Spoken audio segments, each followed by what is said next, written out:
ਪਿਓ ਨਵਾਜ਼ ਸ਼ਰੀਫ ਦਾ ਬੰਦਾ ਦੁੱਖ ਖਾ ਗਿਆ ਨੇ। ਕੌਣ? ਇਹਨਾਂ ਨੂੰ ਸਾਰਿਆਂ ਨੂੰ। ਅੱਛਾ ਹਾਂ ਖਾਣਾ ਕਿਸ ਭੇਜੇ? ਇਹ ਚੰਗਾ ਕੰਮ ਭੇਜਿਆ। ਇਹ ਕੌਣ ਹੈ? ਇਹ ਉਹੀ ਹੈ ਸ਼ਹਿਜ਼ਾਦਾ ਹੀਰੋ ਪਾਕਿस्तान हीरो जियो अम्मा जी। ਇਹ ਕੈਸਾ ਕੰਮ ਕਰ ਰਹੇ ਅੰਮਾ ਜੀ? ਠੀਕ ਕੰਮ ਕਰ ਆਇਆ ਪਾਕਿस्तान ਦਾ। ਪਹਿਲੇ ਕਦੇ ਤੁਸੀਂ ਖਾਣੇ ਲੱਗੇ ਗੱਡੀ ਤੋਂ ਕਿੰਨੀ ਸਾਫ ਸੁਆਹ ਉਡਾਈ ਉਹ ਜਿਹੜਾ ਨਵਾਜ਼ ਸ਼ਰੀਫ ਉਹ ਸੁਆਹ ਉਡਾਈ ਆਪਣੇ ਸਿਰ 'ਚ। ਅੰਦਰੋਂ ਅੰਦਰ ਹੀ ਇੱਕ ਕਮਰਾ, ਦੋ ਕਮਰੇ, 6 7 8 ਵਿੱਚ ਹੀ ਫੋਨ ਲੱਗੇ ਨੇ।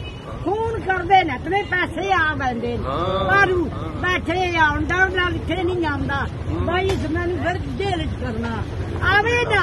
ਇਹ ਡੱਕਾ ਹੈ ਉਸकी ਜੀ ਅੱਗੇ ਡੱਕਿਆ ਸਨਾ ਹੁਣ ਫਿਰ ਡੱਕਾ है ना। ਹੁਣ ਫਿਰ ਆਪਣਾ ਡੱਕ ਛੋੜ ਸਕਦਾ ਨਹੀਂ।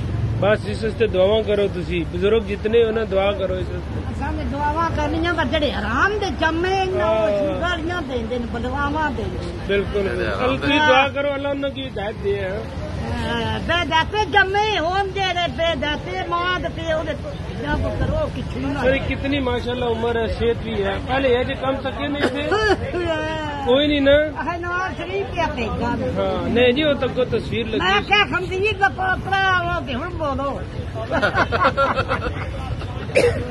मैंने डर कांदा है। हाँ कोई डर नहीं है।